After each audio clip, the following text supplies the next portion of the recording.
What's good, everybody? Welcome, man, to Straight Up Tennessee tonight. It is Kentucky week. Have we completely snapped and cleared? I don't think we have from the Alabama game, but we're going to try because we got a great opponent in Kentucky. And I understand Kentucky is 5-2. I understand that they have always, every time Kentucky gets like this, they start 5-0. And then they always end up losing some games, getting into the Tennessee game.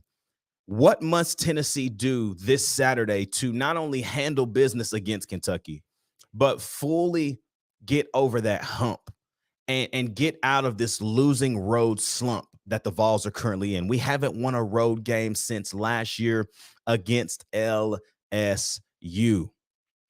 It's not good enough. What must Tennessee do this Saturday against the Wildcats to get the job done? Who is Kentucky, you may ask? We're going to talk about it. But other than that, really, we need to pose the question of what must Tennessee do, y'all? What do we have to do to just get over the hump, get over the road woes, and finish the entire game? 4 quarters, not 2, 4 quarters, 60 minutes. What must we do this weekend to solidify that, yes, we can indeed win on the road? Welcome to the Who is Kentucky show. It's your boy Ruck in the building, and y'all already know what it is, man. It's Straight Up Tennessee, baby.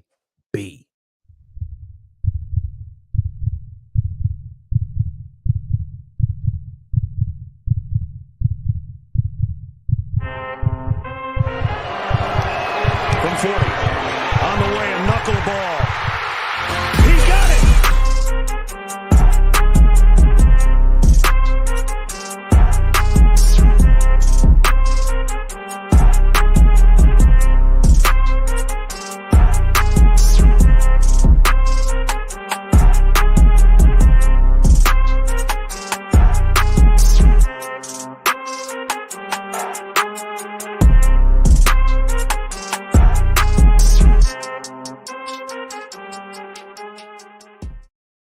Hey, yo, what's good, everybody, man? Welcome tonight to the Who is Kentucky show. It's your boy Ruck in the building, man. Y'all already know what to do. It's the top of the show, man. Like, comment, subscribe, hit that bell notification right now so you never miss an episode. If you're listening right now on Apple and Spotify, first of all, thank you. Glad that you're rocking with us. Our audience over there is growing extremely fast, and we appreciate that love and support. This is the rerun for you. So we shot this on Monday live. You're listening on a Tuesday morning. We appreciate the love and support. Continue to rate it 5 stars, man. Let people know why they need to be rocking with the boys over here at Straight Up Tennessee. Y'all, man, it's a big show tonight. It's a great show tonight, man. It's Kentucky week. A lot of people, a lot of Vol fans like to say that we are Kentucky's daddy. And it has proven true for some time. It feels as if whenever Tennessee is struggling, whenever it feels like Tennessee is coming off of a loss, or anytime Tennessee needs a game to get back up, lo and behold, here comes Kentucky. And we typically get over the hump and finish a game like this every single year against Kentucky. And so I'm interested to see the approach from the players. I'm interested to see the approach from Josh Heupel. How does Josh Heupel call this game? We've been very aggressive, man. Like, we've been aggressive specifically on 4th down. How does he call this game this weekend? Does he take the approach of let's scheme guys like we did all night last year when we wore the dark mode uniforms around Halloween? Do we do that? Or do you see him just say, hey, guys, last week we did not run the football to our standard against Alabama. We're going to pound the football. Joe Milton's going to be involved into that run game. And then we're going to see what's there in the pass game. Don't know if that's the approach, but listen, man, Kentucky is another team that's physical up front. Great front seven. Again, I feel like we're facing good front sevens ever since the Texas A&M game. I believe that the rest of the conference schedule that we have is going to be against pretty good front sevens, and Kentucky is one of those as well. They return a lot of guys, which we'll talk about here in a minute when we talk about the defensive side of the football. But obviously, man, we'll talk about the offensive side of Kentucky first.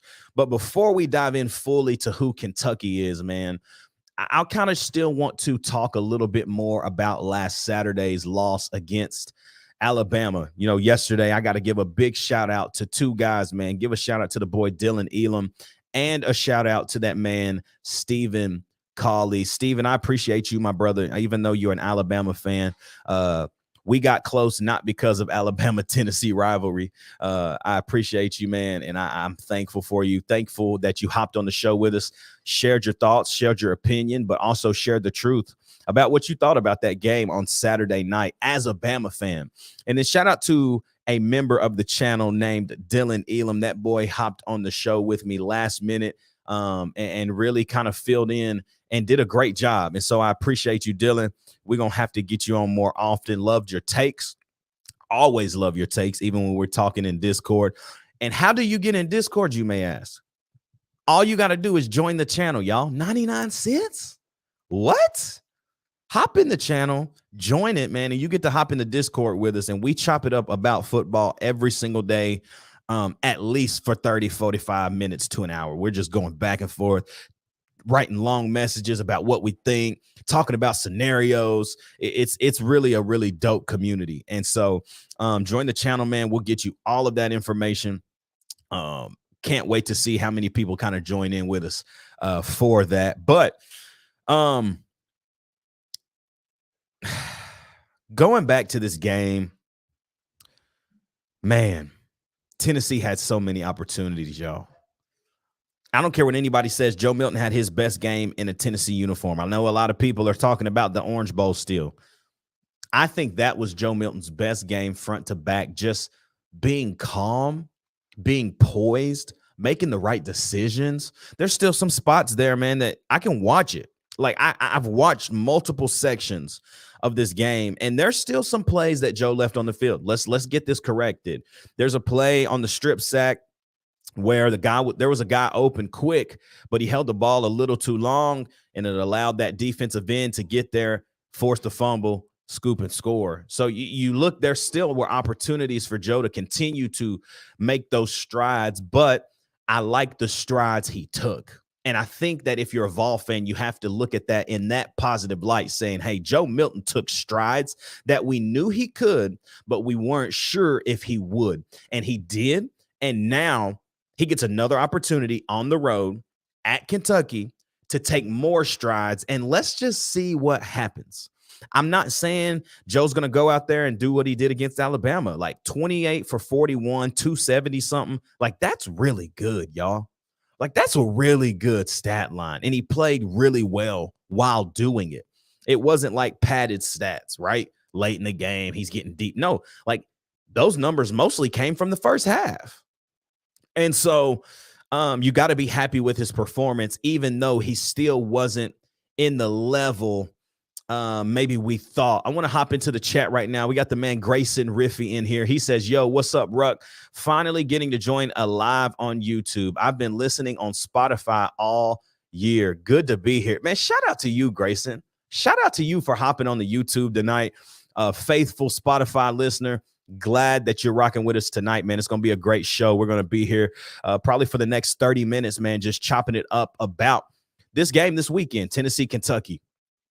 Very excited to see kind of, again, how Josh Heupel calls this offense. I'm very interested. I think Tim Banks is going to be aggressive, but we'll talk a little bit more about it. I got a couple of points that I really want to talk about as we get into the meat of today's show. Shout out to the boy Luke Calloway as well. He says, when in the world are we going to put full 4 quarters of football together on both sides of the ball? I think that's the problem in the losses we have taken. Luke, you're not wrong.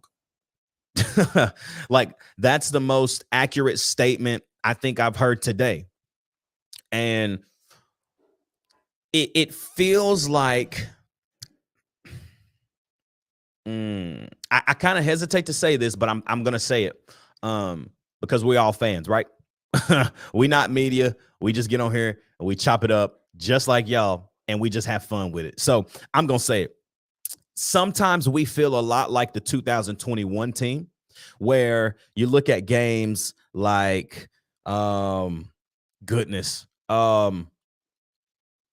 Okay, prime example. Take the 2021 Tennessee team against Ole Miss, right? That whole game, Tennessee felt like it was in control, and they have one bad quarter, and it allowed Ole Miss to get a nice lead, which slowed us down, and we couldn't really fight back from it. The refs were bad, really bad. They were really bad that game. But then you also look at the Tennessee-Alabama game from 2021. Let's be reminded that it was a one-score game, y'all, in the fourth quarter, and then we just had a meltdown, right? Like, that's kind of what it feels like right now. And the thing about it now is you just have a little bit more development to do in specific positions right now. And you saw last year, man, we were just spoiled, guys. Like, let's just put it out there. We were spoiled. Jalen Hyatt was amazing. His first year with Heupel, he was not. But he put the work in. He did things that were, we knew how good Jalen could be, but I think he overcame those things. And obviously now he's going crazy with the Giants. We didn't understand how great of a quarterback Hendon Hooker was in the moment. Like, we knew he was great, but I think now with him being gone, we understand how great he was. And so offensively, you see those woes. Defensively, I feel like, you can't really do a lot when you're getting held. And Jalen Milroe has a ton of time like he did on Saturday because of holds that were not being called. You know what I mean? Like, you kind of watch back and you're like, bro, that's a hold. Oh, wow, that was a hold. Oh, my gosh, how did he stand in the pocket that long? Oh, Omar Norman Lott was being slung backwards by his jersey and it didn't get called. So you got to watch some of that stuff. And I think that this is a great opportunity for Tennessee to put all four quarters together. Shout out to you, my boy, Lil Clout. He says, I'm a little late, but what even is a Wildcat? I've always wondered the same thing. He also then mentions Joe looked better on Saturday than he has the whole year, give or take a couple plays. I said it earlier, man. He had his best game in a Tennessee uniform on Saturday, point blank, period. Forget the Orange Bowl. That was the best game I've seen Joe play. He operates, throwing the football, getting the ball out, accuracy, everything was great. The one play you wish you had back if you're Joe Milton is down on the goal line in the red zone. You wish you had back the out route to Dylan Sampson there. He was there. It was a little ahead. Jacob Warren, you got to jump, bro. Like, if you jump, you're 6'6", bro. Jump, Jacob. Jump. Go get the football, because he put it where only Jacob Warren can get that ball in the end zone on that first time. And Jacob Warren just didn't go get it. So you kind of just got to be happy with what Joe did. And can he stack games now? Y'all, we got 5 games. Can Joe stack games and get us to the level that we know that he can be? Derek, what's good, man? He says, what's good, my Tennessee people? Luke says, is it the adversities or mental, though? You're talking about just the struggles in general, Luke? I'll come back to it. I'll come back to that once you answer that for me. Little Clout 300 says refs got to get it together. I just don't understand how you allow a realtor that lives in Tuscaloosa to be the head ref of the Tennessee-Alabama game, the biggest rival game in the SEC. How in the world does that happen? How do they allow that to happen? That's my question. That doesn't make any sense to me. Like, figuratively, or like, it doesn't make sense. How does that happen, and how do you allow that? Stupid. Adrian, man, who has been a member of the channel now for almost 3 months. Shout out to the boy Adrian. He says, good evening, everyone. Luke says this. He says the refs act like they're coached by Pruitt. Bro. They're coached by So oh, y'all, we got to dive in, man. Keep throwing stuff in the chat. Let me answer this real quick. Luke says, no, while they can't put 4 quarters together. I think it's a little bit of both, right? I think when you have a team, you're playing on the road, right? I'm specifically against Alabama. Let's talk about that. You're playing on the road in Tuscaloosa. The refs, everybody's against you. You come out hot. You're firing. You go into halftime 20-7, bro. Nobody saw that coming, not even us. If you saw that coming, I really, really doubt that you really are serious, that you saw that coming. I saw it being way closer than that. But Tennessee jumps out again like they did in 22. And so at one point we were up in 2022, 28-10, right? So Tennessee jumps out early. You've got to feel good about yourselves, but you left two touchdown drives on the field. What happens if that game is 28-7? I don't think Alabama has enough to come back from that. 28-7. You're telling me you just got to manage the game and continue to just not be complacent, but still push it. But we didn't. And they come out of halftime. They score quick. The momentum that shifted in that moment is what changed the whole game. So I think it's a little bit of both. It could have been mentality like, dang, bro, they scored in 2 plays. Like, what are we going to do? And then a little bit of just how the game was called on the referee side. We didn't have a chance after they started calling all of those penalties. Derek said we had a chance to end the game in the first. That's what I just said. Those 2 touchdowns that we left on the field killed us, Derek. Matt Adams says it's going to keep on happening with refs until the SEC does something, and they won't.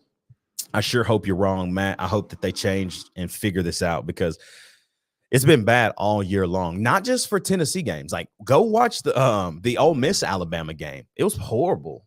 Who did Georgia play? Georgia Auburn. Oh my gosh, they gave that game to Georgia.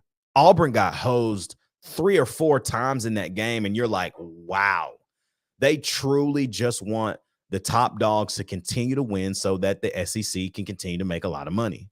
And that's frustrating to me, bro. Frustrating. Let's talk a little bit about Kentucky, y'all. I don't even want to talk about Kentucky, but we're going to, because that's what this show is. It's the Who is Kentucky show. Speaking of that, man, tomorrow night. Yes, we're shooting tomorrow night with a great friend of mine, Lance Asher. If y'all remember last year, we brought him on during basketball season and during football season. He'll be on for the same this year. Huge Kentucky fan. And can't wait to get his thoughts for the midweek chat. So we're going to shoot that tomorrow night with him. Y'all will have that video on Wednesday morning. Going to be a great show with him. Excited for that. But let's talk a little bit about Kentucky. They start off the year 5-0, man. Everybody's, again, on the Kentucky train. Oh, my gosh. Ray Davis. Oh, my gosh. Barryon Brown. Oh, my goodness. Oh, my goodness. The defense with Maxwell Harrison, who's got the most interceptions in the SEC right now at 5. Like, there's just like everybody's so hype about Kentucky. And then what happens? Kentucky's like always. They go to they get Florida, and they smack Florida, and everybody's like, wow, okay, they're for real. But then they play Georgia and get absolutely embarrassed, 51-13. Then they play Missouri at home at Kroger, at little grocery store field. That's where they played at home at night, y'all. This ain't a noon game. At night at the grocery store. And they got beat 38-21. Missouri. Now, you can't sleep on Missouri. Like, I'm not saying Missouri like it was Missouri. Missouri's been playing great this year. They have 1 loss, and that's to LSU. Now, their schedule has been very favorable, but we'll talk about Missouri later on in the season. We're not there yet. Kentucky loses to Missouri at home by 17, y'all. They get a bye week, and now they got us. Tennessee, the line opened at 3.5. And I think the line was opened at 3.5 because Tennessee just hasn't proven that they can win on the road right now, right? So when you look at the matchup, Tennessee's better. In every aspect of this game, Tennessee is better. Quarterback is better. Everybody thought Devin Leary was going to come to Kentucky and be a world beater. He has struggled. That shows you living proof that you cannot translate really from any conference that is not the SEC, come into the SEC and be successful. I think the only guy as of recent has been 2 guys, Jackson Dart, and I hate to say it, but Graham Mertz has been successful at Florida. He has. Now, he's throwing to a guy who's going to the NFL next year in Ricky Pearsall. He's been balling. That man's going crazy. But Kentucky has one identity, and we've seen that because Leary has done nothing. If you stop Ray Davis And if you pound their offensive line, if you just defeat them and just be nastier, I mean, just be nasty and put them in positions where they feel like, bro, we cannot stop them. Tennessee's going to win this game by 2 or 3 touchdowns if that happens. You stop Ray Davis, who is leading rusher in the SEC. I mean, he's playing incredible. He's got 111 carries, 781 yards, 8 scores. He's averaging 7 yards a clip right now, man. Devin Leary, he currently has 1,377 yards. He has 14 touchdowns, but he has 7 picks. So as many scores as he's thrown, half of those, he has also thrown interceptions. What does that tell me? That tells me that you got a guy that is careless with the football, and Tennessee's going to have opportunities. They're going to have opportunities. Wow. I see this, and I just have to pull this up. This guy must be a Kentucky fan. He says Wildcats 27, UT 17. Nope, sorry. That's not happening. Anyways, the total yards. Tennessee is better in Kentucky in every category. Total yards, Tennessee averages 438 yards a game. Kentucky, 351. Tennessee averages 220 yards passing. Kentucky, 196. Tennessee averages 217.3 yards a game. Kentucky, 155.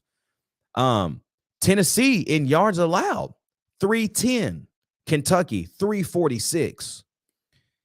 Tennessee in passing yards allowed, 201 a game. Kentucky, 250.9. Rush yards allowed a game. This is the only place where Kentucky has been better as of late. It's that Tennessee has allowed 109.9 rushing yards a game, where Kentucky has allowed 95.7. It's another game for Joe Milton, guys. We said this all week last week, but it's another game where Joe Milton can go out and be a factor in the pass game. It's another game where he can go and be active. He can get active. Yes, they got Maxwell Harrison back there. Who cares, man? Be accurate with the football, throw the ball, and let's go make plays. Kentucky on the defensive side of the football. Oh man, they like I said, Maxwell Harrison. I believe he's a sophomore this year. But they returned some guys who have been successful there.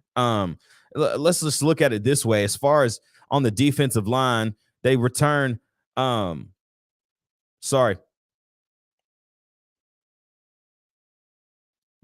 Walker, who was the big freshman last year. Now he's a sophomore from Detroit, Michigan. He's number 0, big guy, man, 6'6", 350, big guy. Could make some noise there for us. JJ Weaver is back, the man with 6 fingers on one hand. If y'all remember him, he got burnt by Hyatt, I think, 3, 4, 5, 6 times last year. I think that's how I remember him. He got burnt in the slot. Why is he on the, I don't know. Scheme again. Josh Heupel's going to have guys open. And then you got to think, man, they get their linebackers. They got the guy, Derek Jackson, who is from Dublin, Georgia. Then you got, like I said, Maxwell Harrison. Obviously, he's their second leading tackler with 35 on the year. Like, actually, he's their first leading tackler, family. That should tell you a lot. When a corner has the most tackles, throw the football. Anyways, then they have that man right there, Trevin Wallace, who's also a linebacker. He's a junior there. They return some guys, man, and it's just going to be another one of those games where I feel like it's in Tennessee's hands. Can we put together 4 quarters? If we do, it could be a blowout. I'm serious. It could be a blowout. I really think Tennessee has an opportunity to make a statement, guys. That's where I'm at. Make a statement. Can they do it? Yes. Will they? That is to be continued. Let's look at the chat, man. I'm going back up here when I Little Clout says, LOL, little grocery store field. Yeah, it is, little Kroger Field.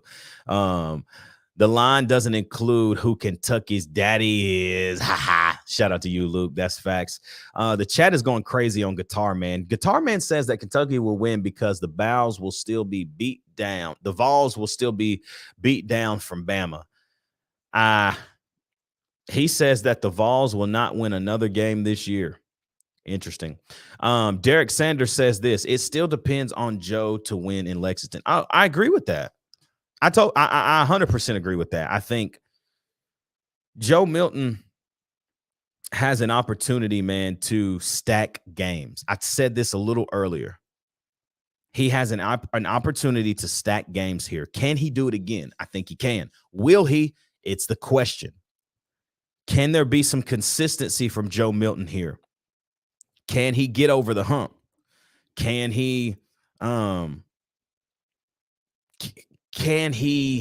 operate in a way where Tennessee doesn't have to feel like he's a liability? Can he run the football the way he's been doing?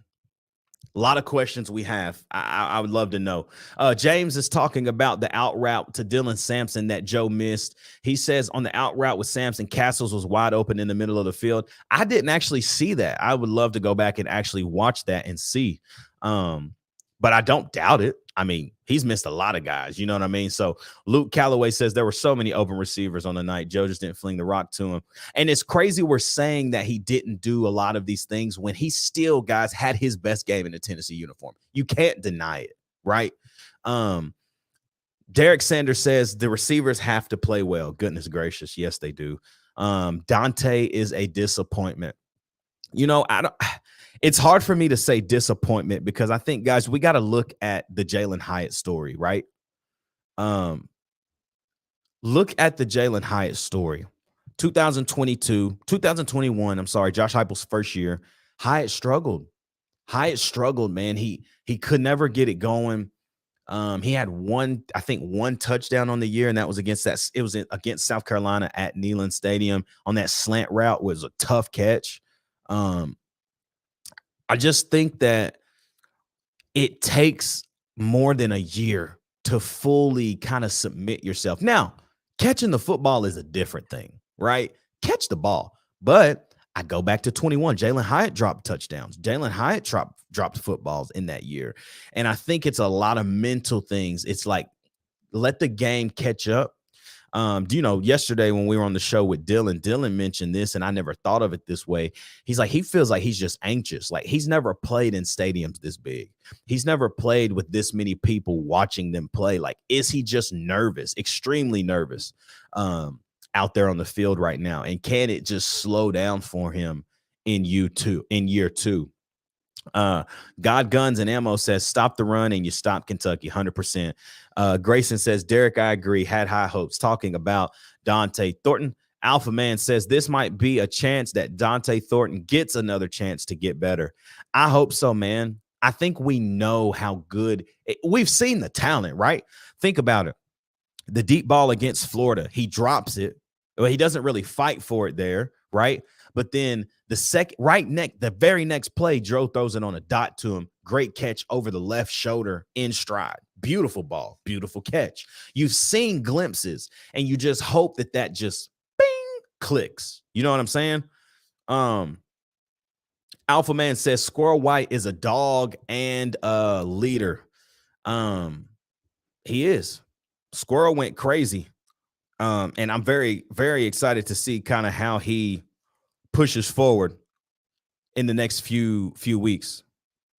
Here's my question.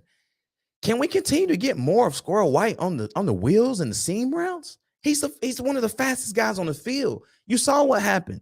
They put a linebacker on him. Again, I don't understand that. The linebacker knew he was he knew he was in trouble, and he burns him and he scores a touchdown.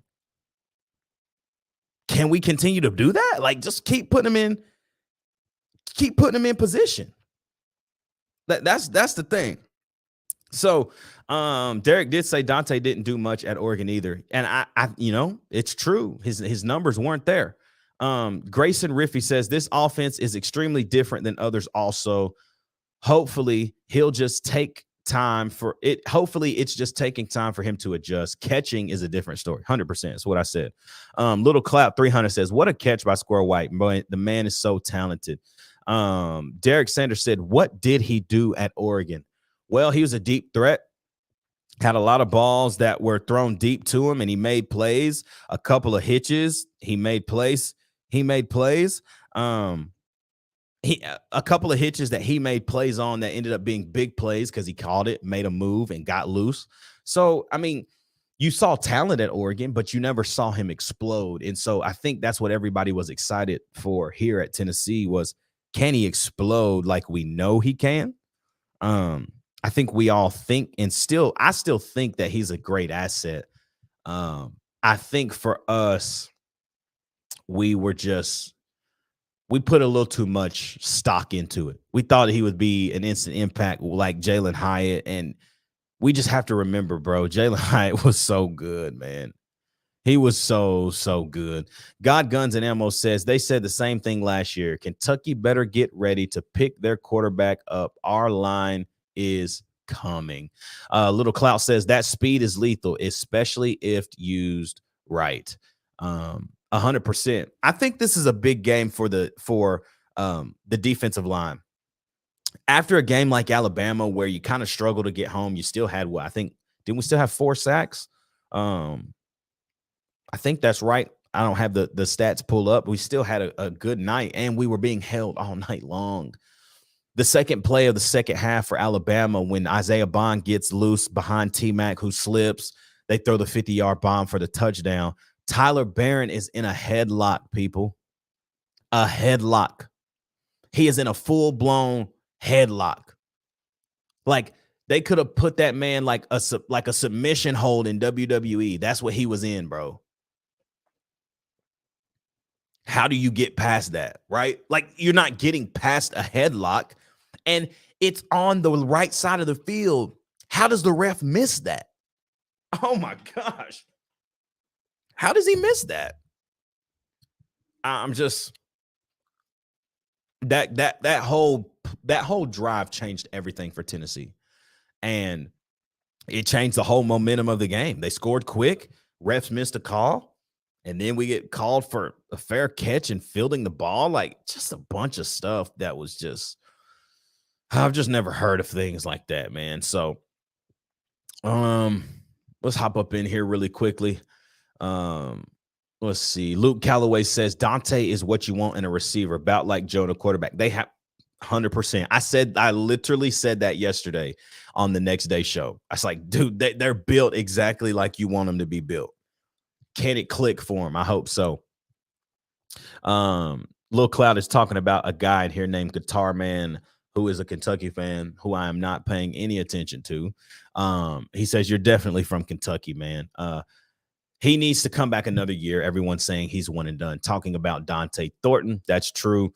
Alabama trash refs helped them win. That's Derek. Yes, 100%, Derek. 100%. My man, Everything Vols. What's up, Derek? He says that, what it do, Brody? 10-2. I like it. I think we can be. I think we should be. We'll see what happens in the next couple weeks. Matt Adams says, when Heupel has the offense come out blazing, Joe's Milton's percentage is better than slowing it down. It's true. When we try to manage the game, it slows everybody down, but especially slows Joe Milton down because he's in a rhythm. You know what I mean? And that rhythm is what he needs all the time. And when we slow it down and get him out of it, he can't make those throws like he was, because it was just tempo, hitch, slant, out route, deep ball, right? Like, he needs rhythm throws to stay in rhythm. And when we stop, we take that away from Joe. So I'm not gonna read that, but that's funny.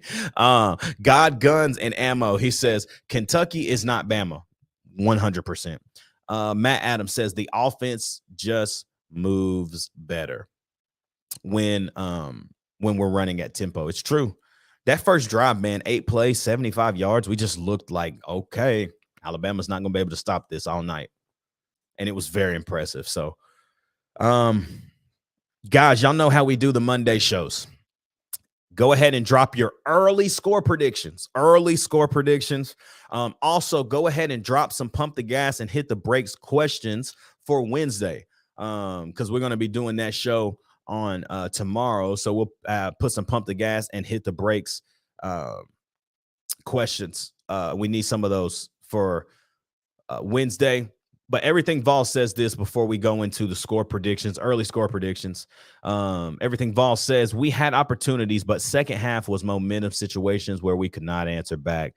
And plus, right now, Bama just has the 5-star talent, but you can see we can hang with them. We are getting better. 100%.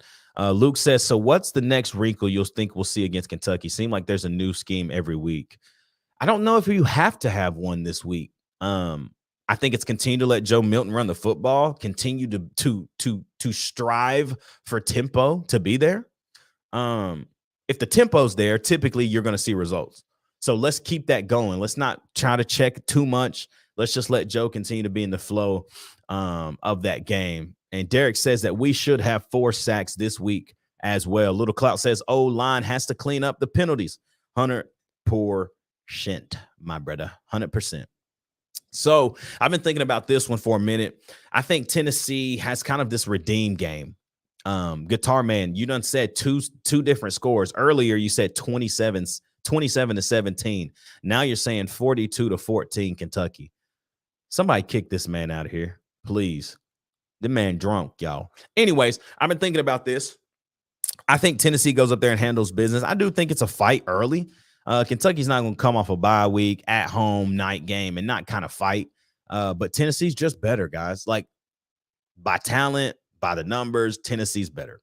And this is not one of those games that Tennessee just typically loses. And so how can we come out and fight? I think Tennessee wins the game. My final score right now is Tennessee 40. Tennessee 42, Kentucky 21. I have it 42-21 right now. And I think we're just going to come out aggressive. Everything Vol says, Tennessee 41, Kentucky 17. Matt Adams says Vols 35, Kentucky 14. Little Clout 300 says 38-21 Vols. Grayson says 45-24 Vols. Luke Calloway says prediction. Daddy pulls his belt off and ... We know what that means. And then Little Clout says that boy needs some milk. Oh, this is why I love this show. This is why I love y'all. I appreciate the love, man. We appreciate the love and support. Go ahead, run it up. I'm excited. Tomorrow night, we shoot with the boy Lance Asher for Kentucky Week. Well, the midweek chat is on the way. We'll be back on Wednesday, and we'll be back on Friday of this week. Thank y'all for rocking with us on the live show tonight on Monday. Like, comment, subscribe, hit the bell notification so you know when we're going live and when you never miss a video. Join the channel, man, 99 cents. We need more members, and we want to get you in the Discord channel. We want to get you there. It will be amazing if we can get you in there. So join the channel, man. We'll get you all set up with the Discord after you do that. But till Wednesday, guys, we love y'all, man. Love you so much. Appreciate the love and support for sure. It's truly a family. And I get on here and I talk about this, and it feels like I'm talking to my best friends. And so I appreciate y'all. Let's keep running it up, man. Go Big Orange. We'll see y'all back on Wednesday for the midweek chat with Lance Asher. You already know what it is, man. It's straight up Tennessee, baby. We'll see you Wednesday.